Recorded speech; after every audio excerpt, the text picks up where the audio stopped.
La pluie tombait dru sur les pavés de la rue des Martyrs cette nuit-là, transformant Paris en un miroir brisé de lumière tremblotante. J'étais bloqué devant la porte de mon immeuble haussmannien, les clés oubliées à l'intérieur, le cœur battant la chamade après une soirée qui avait tout bouleversé. Et c'est le fils de ma voisine qui m'a ouvert la porte d'en bas. Un jeune homme d'à peine 20 ans, avec un sourire timide et complice. Madame Mathilde ? Entrez vite. Vous allez attraper froid, murmura-t-il en tenant la lourde porte cochère. Je le remerciai d'un signe de tête, trempé jusqu'aux os, et montai les escaliers en colimaçon, le bois craquant sous mes pas comme un reproche silencieux. Mon appartement au 3e étage était plongé dans l'obscurité. Mais ce n'était pas le froid de la pluie qui me glaçait le sang. C'était elle. Pauline. Pauline. Ma voisine du 4e. Celle dont le fils venait de me sauver. Pauline. Avec ses cheveux blonds courts qui encadrent un visage aux traits fins et aristocratiques. Ses yeux bleus perçants qui semblent toujours lire en vous comme dans un livre ouvert. À 36 ans, elle porte une élégance naturelle. Celle des Parisiennes qui ont grandi dans le 16e arrondissement. Avec des pulls en cachemire et des jeans impeccables. Moi. Mathilde. 35 ans. Professeur de littérature à la Sorbonne. Aux cheveux châtains longs et ondulés. Aux yeux verts hérités de ma mère provençale. Je me sens toujours un peu provinciale à côté d'elle. Tout avait commencé 6 mois plus tôt, lors d'une panne d'ascenseur banale. Nous nous étions retrouvés coincés ensemble entre 2 étages, et la conversation avait glissé des banalités sur le temps aux confidences plus profondes. Elle m'avait parlé de son divorce difficile, de son fils Adrien qui grandissait trop vite, de sa solitude dans cette grande ville. Moi. Je lui avais avoué ma rupture avec un homme qui n'avait jamais compris qui j'étais vraiment. Ce soir-là, quand l'ascenseur s'était remis en marche, quelque chose avait changé. Un regard prolongé, une main effleurée. Depuis, nos rencontres étaient devenues quotidiennes. Un café partagé sur le palier, une promenade le long de la Seine, des dîners improvisés chez l'une ou chez l'autre quand Adrien était chez son père. Pauline avait cette façon de m'écouter. Vraiment. Comme personne ne l'avait fait avant. Elle riait à mes anecdotes sur mes étudiants, me posait des questions sur les poèmes de Baudelaire que j'enseignais. Et peu à peu, nos silences étaient devenus complices. Mais ce soir-là, tout avait basculé. Nous étions chez elle. Adrien parti pour le week-end. Le vin rouge coulait. Un Bordeaux qu'elle avait choisi avec soin. Nous parlions de tout et de rien. Assise sur son canapé ancien, face à la fenêtre donnant sur les toits de Paris. Et puis, sans prévenir, elle s'était penchée vers moi. Ses lèvres avaient frôlé les miennes. D'abord hésitantes, puis plus assurées. Mon cœur avait explosé. Je l'avais embrassée en retour, avec une passion que je retenais depuis des mois. Ses mains dans mes cheveux. Mon corps contre le sien, c'était comme si le monde s'arrêtait. Mais ensuite, le doute. Après ce baiser, elle s'était reculée brusquement. Mathilde. Je ne sais pas si je peux. Avait-elle murmuré, les yeux brillants de larmes contenues. J'avais essayé de la rassurer. De lui dire que moi aussi j'avais peur. Que c'était nouveau pour moi aussi. Mais elle avait secoué la tête. Ce n'est pas seulement ça. Il y a quelque chose que tu ne sais pas. Elle n'avait pas voulu en dire plus. J'étais parti précipitamment, oubliant mes clés sur sa table basse dans la confusion. Et maintenant? Bloqué dehors? Sous la pluie. Je me demandais si ce baiser n'avait été qu'une erreur. Un moment d'égarement. Le lendemain matin, le soleil filtrait à travers les volets de mon appartement. J'avais fini par dormir chez une amie du rez-de-chaussée.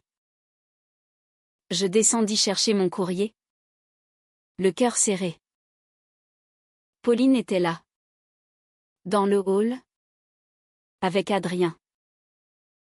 Elle me sourit poliment, comme à une simple voisine. Bonjour Mathilde. Tu vas bien? Demanda-t-elle d'une voix neutre. Je hochai la tête, incapable de répondre. Adrien me salua joyeusement, inconscient de la tension. Je montai chez moi, le ventre noué. Pourquoi ce recul? Était-ce la peur de ce que les autres penseraient? Paris est tolérant. Mais dans nos milieux, elle. Avocate dans un cabinet prestigieux. Moi. Enseignante, les ragots peuvent détruire. Les jours suivants furent un supplice. Nous nous croisions dans l'escalier. Échangions des politesses glaciales. Je voyais la souffrance dans ses yeux. Mais elle fuyait mon regard.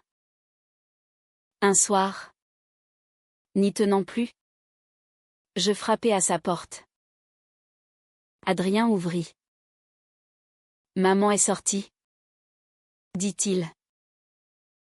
Je repartis, déçu. Mais le lendemain, une lettre glissait sous ma porte. L'écriture élégante de Pauline. Mathilde, il faut qu'on parle. Viens ce soir. Adrien est chez son père. Mon cœur battit plus fort. J'y allai, déterminée à clarifier les choses. Elle m'accueillit avec un thé à la bergamote, son parfum préféré. Nous nous assîmes dans le salon. Le silence était lourd. Ce baiser. Comment sais-je? Elle leva la main. Attends. Il y a quelque chose que je dois te dire avant. Ses yeux se remplirent de larmes. Je ne suis pas ce que tu crois. Il y a des années, avant mon mariage, j'ai aimé une femme. Intensément. Elle s'appelait Claire. Nous étions étudiantes à Sciences Po. C'était passionné. Secret. Mais sa famille l'a forcée à rompre. À se marier avec un homme convenable. Elle a choisi la sécurité. Et moi? J'ai épousé Marc, le père d'Adrien, pour oublier. Pour être normal. Je la regardais, stupéfaite. Et maintenant? Maintenant? Avec toi. Tout remonte. La peur. Le désir. Mais Adrien. Il ne sait rien de mon passé. Et si cela se sait? Mon ex-mari utiliserait ça pour la garde. Et ma famille. Il ne comprendrait pas. Je pris sa main. Pauline. Je ressens la même chose. Cette attirance. Ce n'est pas un caprice. C'est profond. On peut y aller doucement. Elle serra ma main. Puis se pencha pour m'embrasser à nouveau. Cette fois. Plus longuement. Plus tendrement. Nous passâmes la soirée à parler. À nous confier nos peurs. Nos espoirs. Pour la première fois. Je me sentais comprise. Aimer pour qui j'étais vraiment. Les semaines suivantes furent magiques. Des promenades main dans la main dans le marais. Des dîners aux chandelles chez moi. Des nuits à lire des poèmes l'une à l'autre. Pauline s'ouvrait peu à peu. Riait plus librement. Adrien nous voyait souvent ensemble. Nous appelait les meilleurs amis. Il aimait quand je l'aidais pour ses devoirs de français. Mais sous cette félicité, une ombre planait. Pauline recevait des appels mystérieux. Raccrochait vite quand j'entrais. Elle semblait nerveuse parfois. Un soir, alors que nous étions blottis sur le canapé, elle murmura, « Mathilde, promets-moi de ne jamais me trahir. » Je ris. Jamais. Tu es tout pour moi. Mais je ne savais pas encore à quel point cette promesse serait mise à l'épreuve. L'automne arriva avec ses feuilles rougies dans le jardin du Luxembourg, où Pauline et moi aimions nous promener. Paris prenait des teintes mélancoliques, comme mon humeur quand je pensais à l'avenir. Nous vivions notre amour dans l'ombre, évitant les gestes tendres en public, craignant les regards. Mais chez nous, dans l'immeuble, c'était notre refuge. Adrien, ce jeune homme sensible et intelligent, passait de plus en plus de temps avec nous. Il m'appelait presque « Tata Mathilde », ce qui me touchait profondément. Pauline disait qu'il n'avait jamais été aussi épanoui depuis le divorce. Mais un jour, tout changea. J'étais rentrée plus tôt de la faculté et j'entendis des voix dans l'appartement de Pauline. Une voix d'homme. Familière. Je reconnus Marc, son ex-mari. Curieuse, je m'approchai de la porte entr'ouverte. « Tu crois que je ne sais pas ?» grondait-il. Adrien m'a parlé de cette amie qui est tout le temps là. Mathilde. C'est ça? Pauline répondit calmement, c'est une voisine. Une amie. Rien de plus pour Adrien. Ne me prends pas pour un idiot? Pauline. J'ai vu comment tu la regardes. Si tu continues cette abomination, je demande la garde exclusive. J'ai des preuves. Des photos. Mon sang se glaça. Des photos? Comment? Pauline haussa le ton, tu n'as rien? Marc. Et même si. Adrien est heureux ici. Il partit en claquant la porte. Pauline pleura quand je entrai. Je la serrai dans mes bras. Il bluffe, dis-je. Mais au fond, j'avais peur. Les jours suivants, Pauline devint distante. Elle annulait nos rendez-vous, prétextant du travail. Je sentais qu'elle me cachait quelque chose. Un soir, je la confrontai. Parle-moi. Pauline. Qu'est-ce qui se passe? Elle soupira. Marc a engagé un détective. Il a des photos de nous au parc? Main dans la main.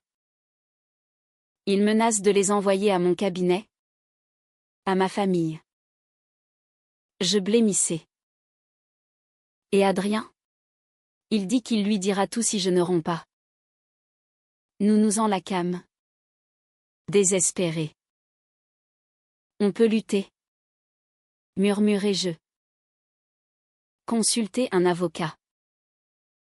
Mais Pauline secoua la tête. Pas pour l'instant. J'ai trop peur de perdre Adrien. Elle décida de prendre ses distances. Plus de dîner. Plus de nuits ensemble. Juste des sourires polis dans l'escalier. Je souffrais en silence. Mes cours à la Sorbonne devenaient un calvaire. Je corrigeais les copies machinalement. Mes amis remarquaient mon changement. Mais je ne pouvais rien dire. Puis, le coup de grâce. Adrien vint me voir un soir, les yeux rougis. Mathilde, maman dit que tu es partie en voyage. Mais je sais que non. Qu'est-ce qui se passe? Je le serrai contre moi. Rien. Mon grand. Juste du travail. Mais il insista. Papa dit que maman et toi. Que vous êtes plus que des amis. Et que c'est mal. Mon cœur se brisa. Marc avait commencé à empoisonner l'esprit de son fils. Je montai chez Pauline. Furieuse. Il faut qu'on parle à Adrien ensemble. Lui expliquer. Elle pleura. Je ne peux pas. Il est trop jeune. Et s'il me rejette? Nous nous disputâmes pour la première fois. Des mots durs. Des reproches. Je partis en claquant la porte. Les semaines passèrent dans une tension insupportable. Je voyais Pauline maigrir. Ses yeux cernés. Adrien évitait mon regard. Un soir de novembre, pluvieux comme cette nuit fatidique, je reçus un message de Pauline, « Viens. J'ai quelque chose à te dire. » Je montai. Le cœur battant. Elle était pâle. Mathilde. Marc a porté plainte pour la garde. L'audience est dans un mois. Je la pris dans mes bras. On va se battre. Mais elle se dégagea doucement. Non. J'ai pris une décision. Pour protéger Adrien. Je vais dire au juge que c'est fini entre nous. Que c'était une erreur. Je la regardai. Incrédule. Tu vas mentir? Me sacrifier? Des larmes coulèrent. C'est le seul moyen. Après. Quand tout sera calmé. Mais je vis dans ses yeux le doute. La peur avait gagné. Je partis. Dévastée. Cette femme que j'aimais plus que tout choisissait la facilité. La lâcheté. Les jours suivants. Je l'évitais. Je changeais mes horaires pour ne pas la croiser.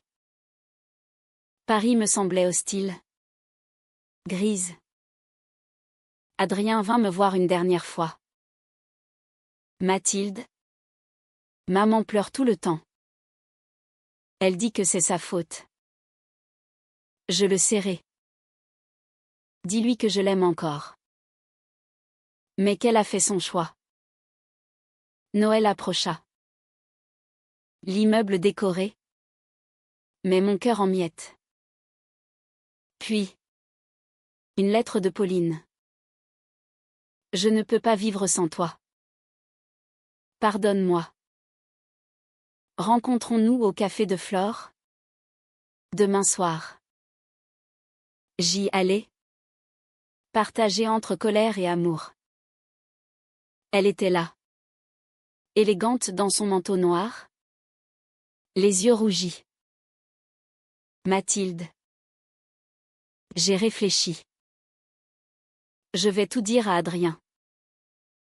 La vérité. Et affronter Marc. Mon cœur bondit. Nous nous embrassâmes au milieu du café. Indifférente au regard. Mais le destin en décida autrement. Le soir même de notre réconciliation au café de Flore, Pauline rentra chez elle déterminée à parler à Adrien. Il était revenu pour les vacances de Noël. Elle prépara son dîner préféré. des crêpes et s'assit avec lui dans la cuisine. Adrien? Mon chéri. Il y a quelque chose d'important que je dois te dire sur Mathilde et moi. Il leva les yeux. Curieux. Nous nous aimons. Pas comme des amis. Comme un couple. Le silence tomba. Adrien pâlit. Comme des lesbiennes? Murmura-t-il. Pauline hocha la tête. Les larmes aux yeux. Oui. Et je suis désolée de ne pas te l'avoir dit plus tôt. Adrien se leva brusquement. Papa avait raison. C'est dégoûtant. Il partit dans sa chambre en claquant la porte. Pauline m'appela. En sanglots. Je montai immédiatement. Nous restâmes ensemble toute la nuit. Elle effondrait dans mes bras. Le lendemain, Adrien refusa de nous parler. Il partit chez son père sans un au revoir. Marc appela Pauline triomphant, tu vois? Même ton fils te rejette. L'audience sera facile. Pauline sombra dans une dépression. Elle arrêta de travailler. Restait des heures à la fenêtre. Regardant la pluie. Je la veillais. Lui faisais du thé. Lisais des poèmes pour la distraire. Mais elle s'éloignait. Un soir. Elle murmura, peut-être que Marc a raison. Peut-être que je détruis tout. Je la secouai. Non. Notre amour est beau. Adrien finira par comprendre. Mais le doute s'installait en moi aussi. L'audience arriva en janvier. Dans le tribunal de Paris. Atmosphère glaciale. Marc présenta ses preuves, photos volées. Témoignage d'un détective. L'avocate de Pauline plaida la stabilité affective. Le bonheur d'Adrien avant. Mais quand Adrien témoigna, ce fut le choc. Je veux vivre avec papa. Maman. Elle mentait. Et avec Mathilde. C'est bizarre. Pauline s'effondra en pleurs. Le juge accorda la garde principale à Marc. Avec droit de visite pour Pauline. À la sortie du tribunal. Sous une neige fine. Pauline me regarda. C'est fini. Mathilde. J'ai perdu mon fils à cause de nous. Je protestai. Non. On peut faire appel. Mais elle secoua la tête. Je ne peux plus. Je dois me concentrer sur Adrien. Le reconquérir. Seule. Elle m'embrassa une dernière fois. Froidement. Adieu. Mathilde.